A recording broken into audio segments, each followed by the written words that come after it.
Hey everyone, Britton Johnson, Voluntary Insurance Partners, and I gotta be very honest, nobody likes talking about insurance. So I decided to give you guys a treat. We are at the National Air Force Museum here in beautiful Dayton, Ohio, the birthplace of flight. Yep, it's where the Wright brothers are from. So it is amazing. This place has unbelievable things.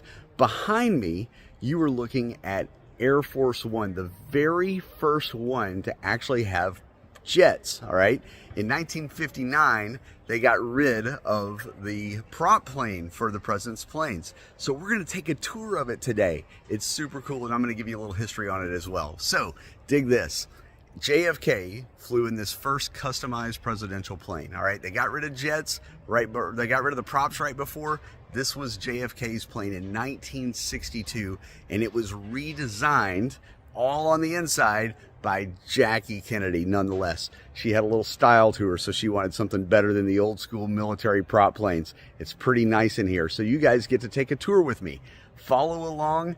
And by the way, a little history, this is also the plane that President Kennedy was taken back from after he was assassinated. Little additional fact there. So follow me with the original Air Force One jet, baby. It's going to be great.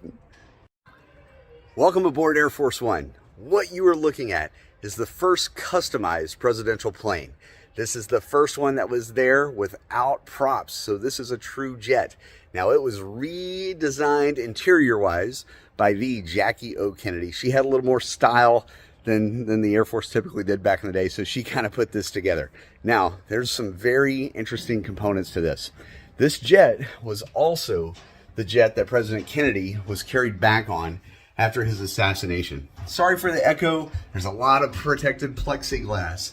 So as you can see, everything is protected in here because it is a museum artifact. It's a living, breathing, walkable, tourable artifact. I definitely recommend you come to the National Air Force Museum. It's absolutely worth it. So another fun fact, President Ford, after LBJ and President Kennedy, they still had this plane for President Ford.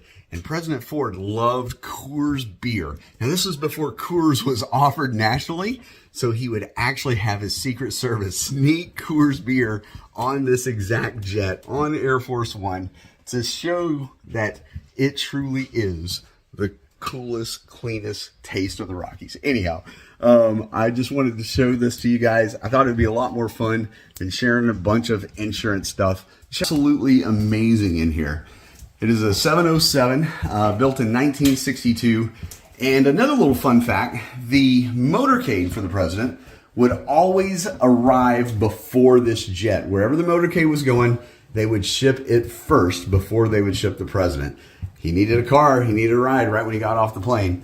Even has a kitchen, man. Back in the day, this was the top of the line. Now, things have been upgraded a little since then here in 2023, but I will tell you, the style, it hasn't changed one bit. Come out to the National Air Force Museum. They have everything from one of the original Wright brothers planes here. This is the birthplace of flight, all the way to space shuttles, man. All the way to, man, it's just incredible what's out here. There's more than you can imagine at this museum. It's totally worth it. Thought this would be a much more fun video than to talk about blah, blah insurance. Hope you have a great day. Thanks.